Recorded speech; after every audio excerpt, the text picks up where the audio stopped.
Kali ini sebuah cerita di balik suara dari kubur di Baghdad. Baghdad sedang diliputi kegelisahan. Malam-malam terakhir terasa berbeda, sebab kabar aneh beredar di antara rakyat.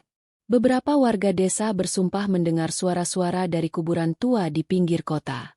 Ada yang berkata itu suara arwah yang meminta doa. Ada yang yakin itu jin yang meratap.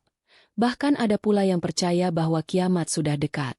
Desa itu ramai siang hari. Tapi begitu matahari terbenam, orang-orang bergegas menutup pintu rumahnya. Tak ada lagi yang berani melewati pemakaman tua itu. Bahkan para pedagang dari luar kota memilih jalur memutar agar tidak melintasi jalan dekat kuburan. Kabar angin pun sampai ke istana. Raja Harun al-Rashid duduk di singgasananya dengan wajah muram.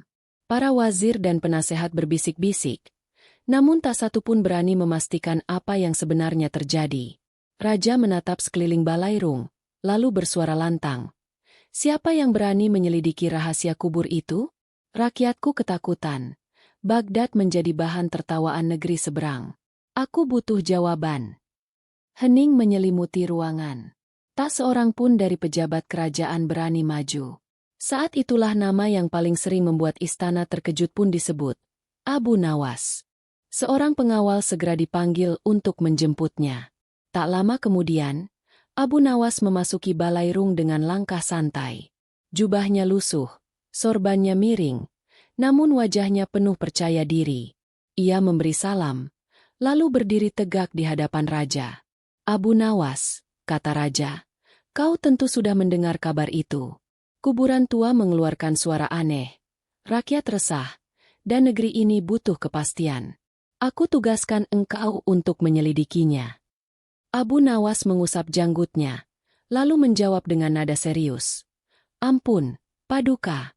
Jika benar itu suara arwah, izinkan hamba bertanya lebih dulu, apakah arwah juga dikenai pajak kerajaan?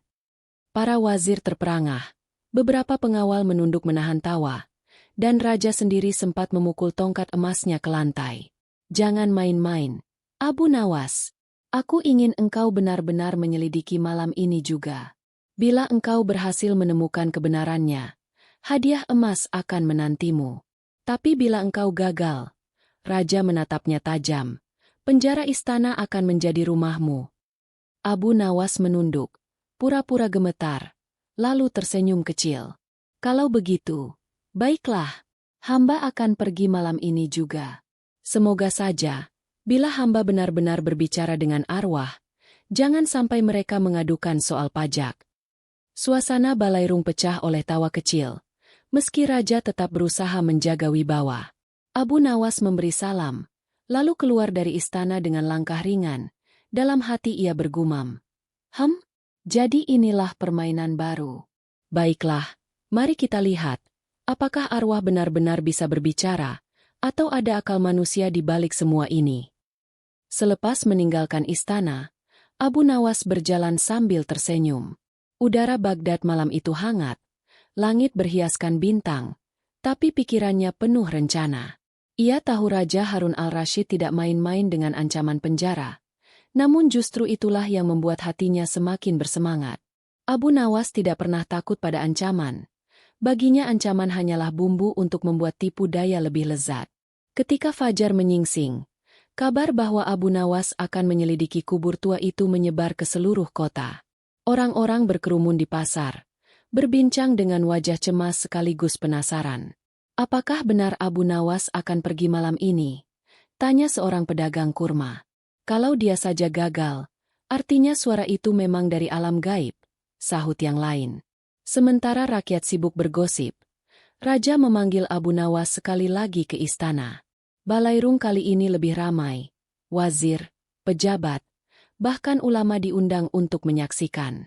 Raja ingin memastikan bahwa perintahnya tercatat dan tak bisa dianggap main-main. Begitu Abu Nawas masuk, semua mata tertuju padanya. Abu Nawas, ujar raja dengan suara tegas. Malam ini engkau harus membuktikan apakah suara dari kuburan itu nyata adanya atau sekadar tipuan. Aku tidak ingin alasan. Aku tidak ingin kelakar. Hanya kebenaran. Abu Nawas menunduk hormat. Ampun, Paduka. Hamba hanya ingin bertanya satu hal sebelum berangkat. Jika ternyata suara itu benar datang dari penghuni kubur, apa yang harus hamba lakukan? Apakah hamba harus mengajaknya ke istana untuk bersaksi? Balairung bergemuruh oleh tawa. Bahkan beberapa wazir yang biasanya kaku ikut terkekeh. Raja mengetuk tongkat emasnya, berusaha menahan senyum, lalu berkata, "Dasar mulutmu memang tak bisa ditahan. Tidak, engkau tidak perlu mengajaknya ke istana.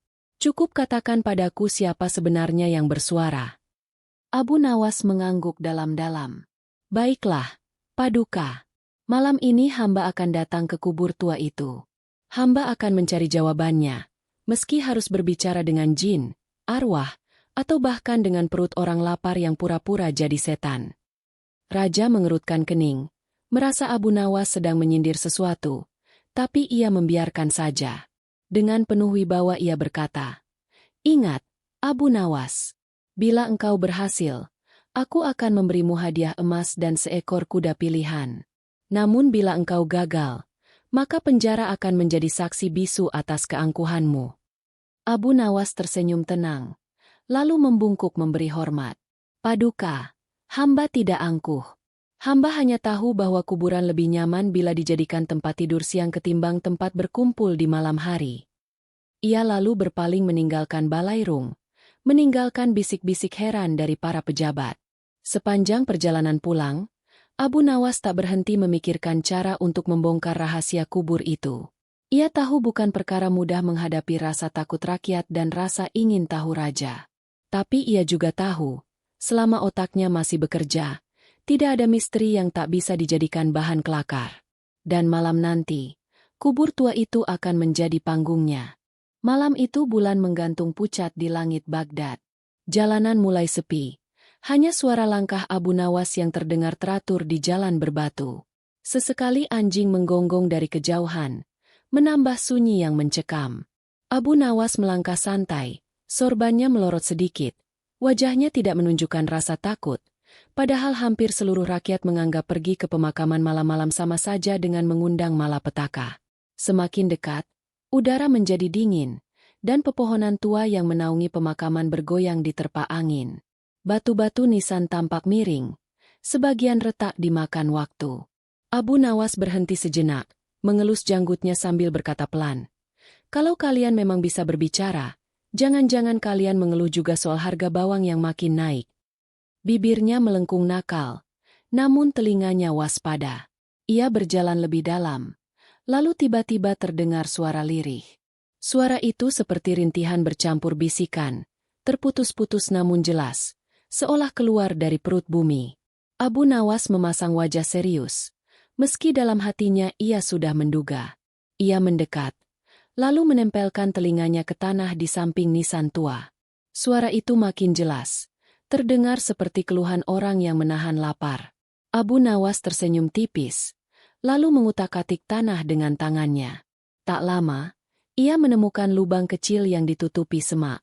Ketika dibuka, tercium bau apek, dan dari dalam terdengar suara mengerang. "Aduh, perutku, lapar sekali, kapan ini berakhir?" Ia menutup lubang itu kembali, lalu berdiri sambil menepuk-nepuk tangannya. Ah, jadi begitu rupanya. Bukan arwah, bukan jin, melainkan manusia yang pandai menyamar jadi penghuni kubur. Ia menoleh ke kiri dan kanan, memastikan tidak ada yang melihat, kemudian duduk di samping nisan, menyalakan api kecil dari ranting kering, dan bersuara keras agar terdengar jelas ke dalam tanah. "Wahai penghuni kubur," katanya lantang, "aku tahu engkau lapar, tapi sayang sekali, kerajaan sudah menetapkan aturan. Bahkan arwah pun harus membayar pajak. Bagaimana engkau akan membayar? Sedangkan emasmu sudah lama ikut terkubur bersama jasadmu." Suara dari dalam lubang langsung terdiam. Sunyi merayap. Hanya bunyi api yang berletup kecil menemaninya. Abu Nawas melanjutkan dengan nada lebih keras. "Besok aku akan datang bersama raja dan seluruh rakyat. Kalian semua akan melihat sendiri betapa patuhnya arwah pada aturan kerajaan. Malam ini biarlah aku tinggalkan engkau bersama rasa lapar." Setelah berkata demikian, ia memadamkan apinya, merapikan pakaiannya, dan berjalan meninggalkan kuburan. Langkahnya tenang, bibirnya tersenyum puas. Dalam hati ia bergumam, besok pagi Baghdad akan terkejut. Raja ingin kebenaran, dan aku akan memberinya kebenaran dengan cara yang membuat semua orang takjub. Kuburan ini akan menjadi panggung sandiwara, dan aku, seperti biasa, akan jadi dalang yang mengatur segalanya. Pagi itu Baghdad dipenuhi rasa ingin tahu. Kabar bahwa Abu Nawas berhasil menemukan sesuatu di kuburan tua menyebar dengan cepat. Pasar riuh dengan bisik-bisik, para pedagang menunda membuka lapaknya. Para ibu membawa anak-anak mereka. Bahkan para ulama dan pejabat istana ikut berduyun-duyun menuju pemakaman. Raja Harun al-Rashid sendiri turun dari istana dengan wajah penuh wibawa, diiringi pengawal bersenjata lengkap. Abu Nawas berjalan paling depan. Sorban lusuhnya berkibar tertiup angin. Wajahnya tetap tenang. Ia berhenti di hadapan kerumunan dan berkata dengan suara lantang, "Wahai rakyat Baghdad, semalam aku datang ke sini dan mendengar suara yang membuat kalian semua gemetar. Kalian ingin tahu siapa yang berbicara dari kubur? Maka hari ini aku akan tunjukkan kebenarannya." Rakyat menahan napas. Raja melipat tangannya di dada. Matanya tajam menatap Abu Nawas. Dengan penuh gaya, Abu Nawas melangkah ke salah satu nisan tua, lalu menyingkirkan tanah yang menutup lubang kecil di sampingnya. Begitu terbuka, terdengar suara lirih. "Air, tolong, aku lapar." Kerumunan langsung gempar. Ada yang berteriak ketakutan, ada yang mundur beberapa langkah, dan sebagian besar berpegangan pada orang di sampingnya. Raja sendiri mengerutkan kening, antara percaya dan tidak. Abu Nawas mengangkat tangannya, meminta semua orang diam. "Tenanglah, jangan takut. Tidak ada arwah yang bangkit. Tidak ada jin yang meratap. Hanya ada manusia yang menyalahgunakan kuburan untuk menakut-nakuti kalian." Ia lalu menarik keluar seorang lelaki kurus. Wajahnya kotor, pakaiannya compang-camping. Lelaki itu terhuyung. Matanya sayu karena lapar. Rakyat ternganga, sebagian mengucap takbir. Sebagian lainnya berdecak heran. "Lihatlah," kata Abu Nawas lantang. "Inilah arwah yang kalian dengar setiap malam. Bukan roh gentayangan, melainkan pencuri yang bersembunyi di kuburan. Ia menakut-nakuti kalian dengan suara rintihannya, agar kalian tidak berani mendekat, sehingga ia bisa aman menyimpan hasil curiannya di sini." Raja berdiri dari tempat duduknya. Wajahnya berubah antara murka dan kagum. "Apakah benar, wahai orang malang?" tanya Raja. Lelaki itu gemetar, lalu mengaku dengan suara lirih. "Ampun, tuanku, aku memang mencuri makanan, lalu bersembunyi di kuburan ini. Aku pura-pura merintih seperti arwah, agar orang menjauh dan aku bisa hidup dari sisa-sisa curianku." Rakyat serempak bergemuruh. Ada yang marah, ada yang kasihan, tapi semua mata kembali tertuju pada Abu Nawas. Dengan tenang ia menutup lubang itu, lalu menoleh ke raja. "Paduka, beginilah kebenarannya. Bukan arwah yang berbicara, bukan pula jin, melainkan perut manusia yang kelaparan. Namun, jika hamba boleh berkata jujur, bukankah aneh bila rakyat Baghdad sampai harus berpura-pura jadi arwah demi mendapatkan makanan?" Kata-kata itu meluncur tajam, membuat balairung alam terbuka itu hening seketika. Raja Harun al-Rashid terdiam, lalu menarik napas panjang. "Engkau memang selalu menusuk dengan kata-katamu, Abu Nawas. Tapi aku tak bisa menyangkal bahwa engkau benar. Kali ini engkau telah menyelamatkan rakyat dari ketakutan dan menyelamatkan istana dari rasa malu." Raja kemudian memerintahkan pengawal untuk membawa lelaki itu ke istana, bukan untuk dihukum mati, melainkan untuk diberi makanan dan pengawasan. Rakyat bersorak memuji kebijaksanaan raja, tapi lebih banyak lagi yang menyoraki nama Abu Nawas. Abu Nawas menunduk merendah, tapi dalam hatinya ia tersenyum puas. Satu lagi sandiwara selesai dengan gemilang. Suara dari kubur telah terkuak, dan sekali lagi aku berdiri sebagai pemenang. Kabar tentang terbongkarnya rahasia kubur menyebar lebih cepat daripada angin gurun. Seluruh Baghdad membicarakannya. Ada yang memuji kebijaksanaan raja karena menindak pencuri itu dengan penuh welas asih. Ada yang mengagumi kecerdikan Abu Nawas yang berhasil membongkar misteri, dan tak sedikit pula yang berbisik-bisik. Hanya Abu Nawas yang bisa menertawakan arwah dan lolos dengan selamat. Namun, di balik sorak-sorai rakyat, hati Raja Harun al-Rashid masih dipenuhi rasa janggal. Benar, Abu Nawas telah menuntaskan perintahnya, tetapi ia juga melemparkan sindiran tajam bahwa rakyat bisa sampai berpura-pura jadi arwah hanya demi sesuap nasi. Kata-kata itu menempel di telinga Raja, menohok kebanggaan seorang penguasa yang ingin dianggap sempurna. Maka pada suatu sore, Raja kembali memanggil Abu Nawas ke istana. Balairung istana kembali penuh. Wazir dan penasehat berbaris di kiri dan kanan. Para pengawal berdiri tegak dengan tombak berkilau. Abu Nawas masuk dengan langkah santai. Sorban lusuhnya masih menempel miring di kepalanya.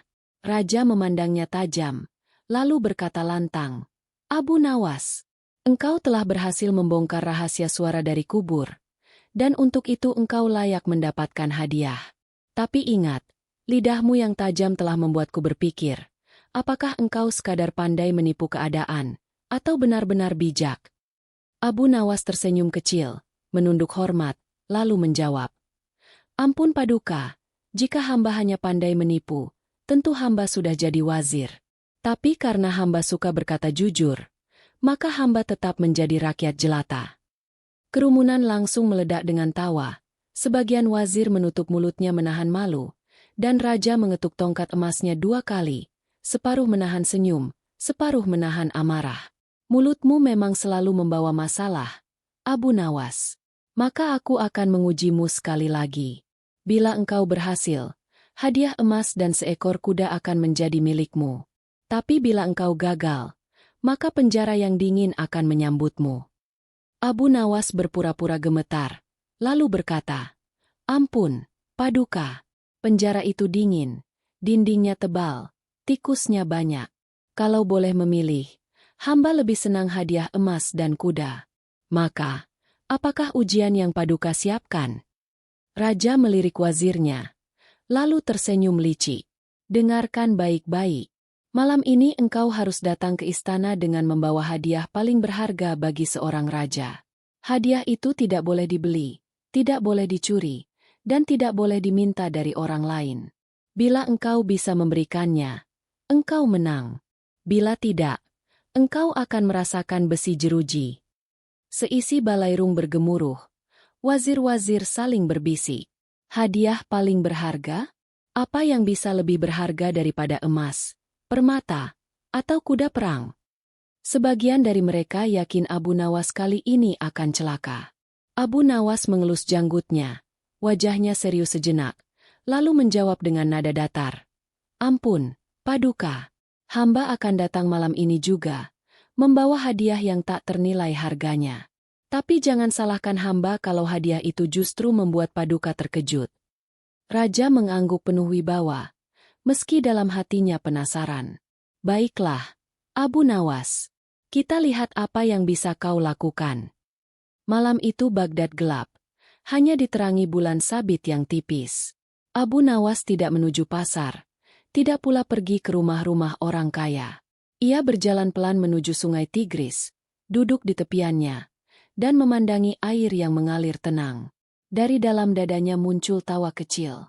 Hadiah paling berharga bukanlah emas, bukan perhiasan, bukan pula kuda. Hadiah paling berharga bagi raja adalah sesuatu yang tidak bisa dibeli atau dipaksa. Ya, hanya itu caranya. Ia lalu pulang ke rumahnya, mengambil sebuah kantong kain kecil, mengisinya dengan sesuatu yang tak seorang pun menduga, lalu tidur nyenyak hingga fajar menjelang. Keesokan harinya, balairung istana kembali penuh sesak. Rakyat, wazir, ulama, semua ingin tahu hadiah apa yang akan dibawa Abu Nawas. Raja duduk di singgasananya. Wajahnya tegang bercampur penasaran. Abu Nawas masuk dengan langkah tenang, membawa kantong kecil itu di tangannya. Semua mata tertuju pada kantong lusuh yang tampak tidak berharga. Seorang wazir berbisik, apakah dia hendak mempermainkan raja dengan membawa batu? Raja mengangkat tangan, memerintahkan semua orang diam.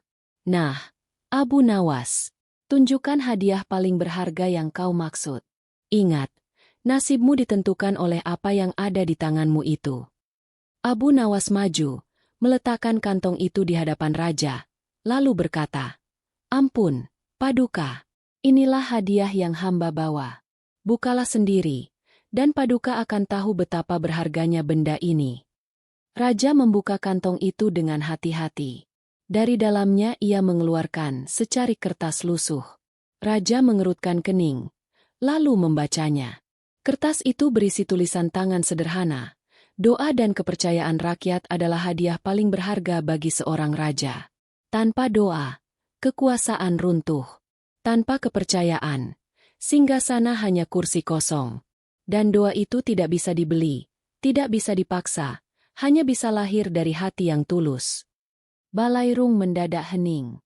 Semua mata membelalak. Raja sendiri terdiam lama, menatap kertas itu.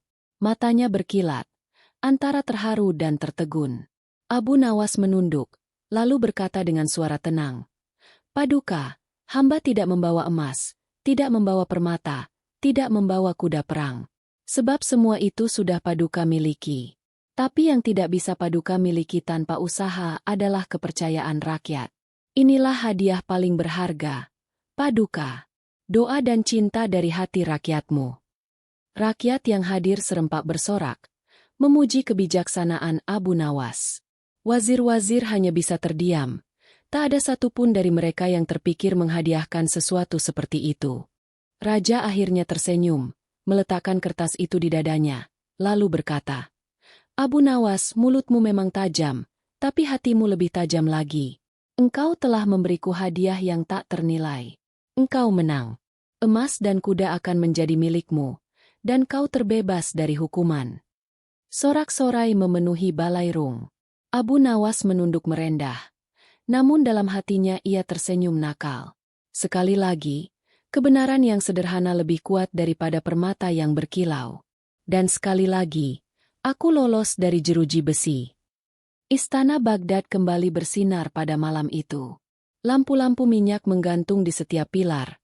Cahaya keemasan menari di dinding marmer yang dipoles hingga berkilau. Aroma daging panggang, roti hangat, dan rempah-rempah dari negeri jauh memenuhi udara. Raja Harun al-Rashid memutuskan mengadakan jamuan besar sebagai tanda syukur atas terselesaikannya misteri, suara dari kubur. Semua pejabat, ulama, pedagang kaya, hingga para seniman diundang hadir. Namun di balik suasana meriah itu, Raja masih menyimpan rasa penasaran. Abu Nawas memang telah membongkar rahasia kuburan, tapi kelihayannya membuat Raja ingin menguji lagi, apakah kecerdikan Abu Nawas benar-benar murni dari akal, atau hanya sekadar keberuntungan belaka. Ketika para tamu sudah duduk, Raja berdiri dengan pakaian kebesarannya yang dihiasi benang emas. Suaranya bergema di ruangan megah. "Wahai hadirin sekalian, malam ini bukan hanya jamuan biasa. Aku hendak menguji siapa di antara kalian yang paling bijaksana, dan tentu saja Abu Nawas tak luput dari ujian ini." Semua mata langsung tertuju pada Abu Nawas yang duduk di kursi kayu sederhana, agak jauh dari barisan para menteri. Ia tetap santai, menyantap roti tipis sambil meneguk air, seolah tak peduli akan sorotan semua orang. Raja lalu memanggil seorang pengawal membawa nampan tertutup kain beludru merah. Dengan perlahan, penutup itu dibuka. Ternyata di atas nampan terdapat sebuah kendi kuno dari perunggu. Ukirannya asing, berkarat namun tetap memancarkan aura misterius. Raja berkata, "Kendi ini ditemukan di tepi sungai Tigris. Konon, di dalamnya tersimpan sesuatu yang sangat berharga. Namun aku tidak tahu apakah itu emas, permata, ataukah sesuatu yang lebih berbahaya. Siapa yang berani membukanya, ia akan mendapatkan apapun isinya, dengan segala risikonya." Ruangan hening. Para pejabat menunduk. Tak satu pun berani menyentuh kendi itu. Hanya Abu Nawas yang tertawa kecil. "Ampun Paduka, bolehkah hamba bertanya satu hal sebelum menjawab tantangan ini?" "Boleh," jawab Raja dengan nada penuh selidik. Abu Nawas berdiri, melangkah maju dengan penuh percaya diri. "Jika kendi ini berisi emas, tentu Paduka tak akan menyerahkannya begitu saja. Jika berisi permata, tentu Paduka akan menyimpannya di ruang harta karun istana. Tetapi jika Paduka menawarkannya di depan umum, berarti isinya bukanlah sesuatu yang menguntungkan Paduka, melainkan sesuatu yang ingin Paduka singkirkan. Benarkah dugaanku ini? Para hadirin saling pandang. Raja tersenyum tipis, kagum sekaligus terpojok. Engkau memang licik, Abu Nawas. Lalu, apa jawabanmu? Apakah engkau berani membuka kendi ini? Abu Nawas pura-pura merenung, mengelus janggutnya yang tipis. Lalu ia menoleh pada rakyat yang hadir. Wahai penduduk Baghdad, apakah kalian ingin melihat kendi ini dibuka olehku? Serentak mereka bersorak. Iya ah. Dengan tenang, Abu Nawas mengambil kendi itu. Alih-alih membuka, ia membaliknya perlahan dan mengetuk bagian bawahnya. Dari sela retakan kecil, keluarlah butiran pasir halus bercampur abu hitam. Abu Nawas mengangkat kendi itu tinggi-tinggi sambil berseru, "Inilah harta karun yang sesungguhnya, debu dan pasir, sama seperti keserakahan manusia yang selalu berakhir dengan sia-sia." Ruangan meledak dengan tawa. Beberapa pejabat menepuk meja, rakyat bertepuk tangan, bahkan musisi istana spontan meniup seruling untuk meramaikan suasana. Raja Harun al-Rashid terdiam sejenak, lalu tertawa terbahak-bahak. "Luar biasa. Engkau tidak hanya berani, tapi juga mampu membalikan ujian ini menjadi pelajaran." Namun ujian belum selesai. Raja kemudian mengisyaratkan pada pengawal untuk membawa 2 nampan lain. Yang satu berisi sekantong emas, yang lain berisi roti gandum hangat. Raja berkata, "Baiklah Abu Nawas, engkau boleh memilih, emas atau roti. Pilihanmu akan menunjukkan siapa dirimu sebenarnya." Para pejabat mulai berbisik. Sebagian yakin Abu Nawas akan memilih emas karena nilainya tak ternilai. Sebagian lagi menduga ia akan memilih roti, sebab terkenal hidup sederhana. Abu Nawas mendekati kedua nampan itu. Lalu tanpa ragu ia mengambil roti. Semua orang terkejut. Raja bertanya, "Mengapa engkau memilih roti, padahal emas bisa membawakanmu kekayaan?" Dengan suara lantang Abu Nawas menjawab, "Paduka, emas memang berharga, tapi ia tak bisa langsung mengenyangkan perutku malam ini. Roti sederhana ini jauh lebih bermanfaat, karena bisa kubagi dengan rakyat yang kelaparan di luar sana. Harta tak berarti apa-apa bila tak bisa mengusir lapar." Hening sesaat, lalu terdengar sorak-sorai rakyat. Beberapa pejabat merasa tersindir, menundukkan kepala malu. Raja sendiri mengangguk penuh kebanggaan. "Engkau benar, Abu Nawas. Kau telah mengalahkan nafsu serakah dengan pilihan sederhana.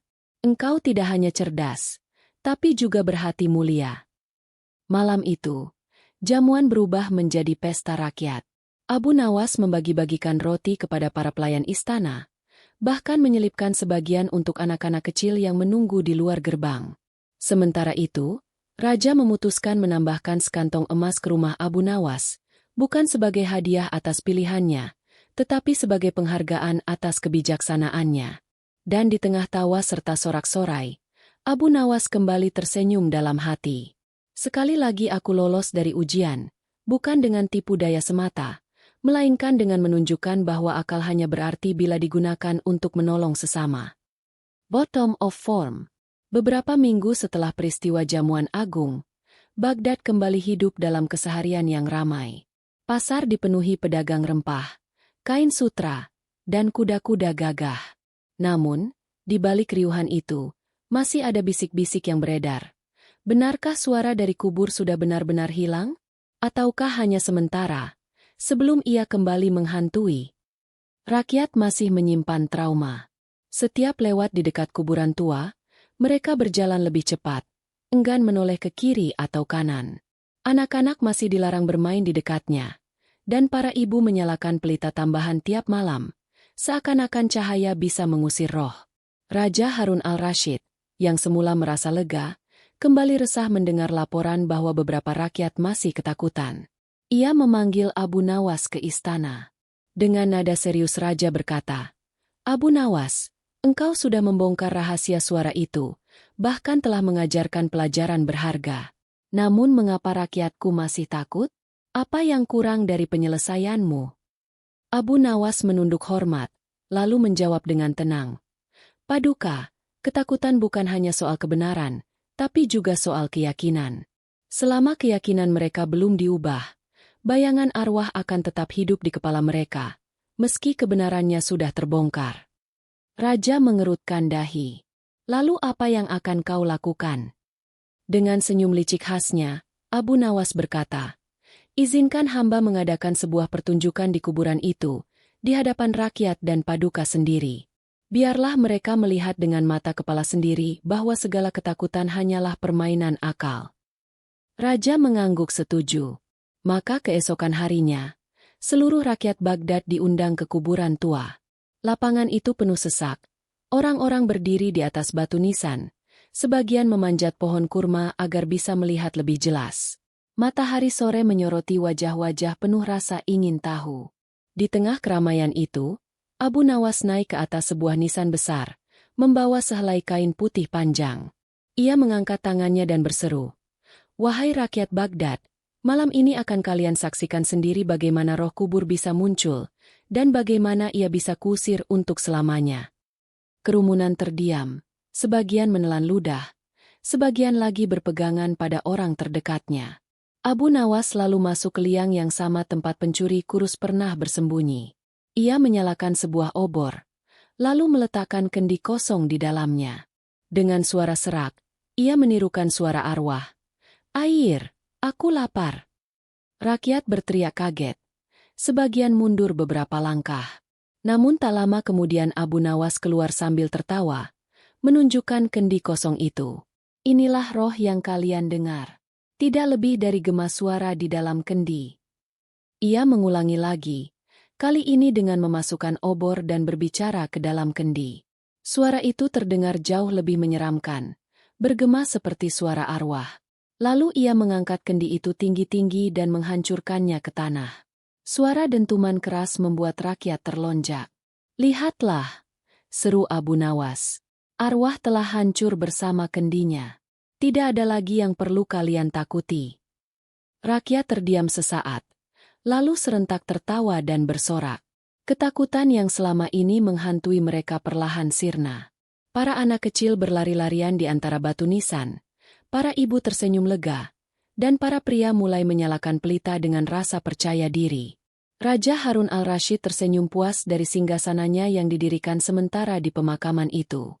Ia bangkit berdiri, menepuk tangan, lalu berkata, "Wahai rakyat Baghdad, lihatlah bagaimana Abu Nawas bukan hanya membongkar rahasia, tapi juga menghapus ketakutan dari hati kalian. Ia telah mengubah kuburan dari tempat menyeramkan menjadi panggung kebenaran." Sorak-sorai rakyat membahana. Nama Abu Nawas dielu-elukan. Namun Abu Nawas hanya menunduk, lalu berkata lirih, "Ampun paduka, janganlah hanya memuji hamba. Sesungguhnya, roh-roh yang paling menakutkan bukanlah yang ada di kuburan, melainkan rasa takut dan kebodohan yang bersemayam di hati manusia. Jika rakyat terus hidup dalam ketakutan, maka meski kuburan ini hancur sekalipun, mereka tetap akan mendengar suara-suara itu." Kata-kata itu membuat suasana hening. Semua orang termenung, merenungkan makna kalimat Abu Nawas. Raja Harun al-Rashid mengangguk dalam-dalam. Matanya berkilat penuh kebijaksanaan. "Engkau benar, Abu Nawas. Hari ini engkau bukan hanya menipu ketakutan, tapi juga menyingkap kebenaran terdalam." Maka sejak hari itu, kisah tentang suara dari kubur tak lagi menjadi momok. Anak-anak kembali bermain di dekat pemakaman. Para pedagang tak takut melewatinya malam-malam, dan Baghdad terbebas dari bayang-bayang arwah palsu. Sementara Abu Nawas, dengan langkah santai dan senyum kecil, kembali ke rumah sederhananya. Ia tahu, kisah ini akan dikenang rakyat, bukan hanya sebagai dongeng menakutkan, tapi sebagai pelajaran bahwa akal sehat lebih kuat dari segala macam tipu daya. Dan begitulah berakhirnya misteri, suara dari kubur, dengan Abu Nawas berdiri sebagai pemenang, bukan karena kekuatan, bukan karena harta, melainkan karena kecerdikan dan keberanian menyingkap kebenaran.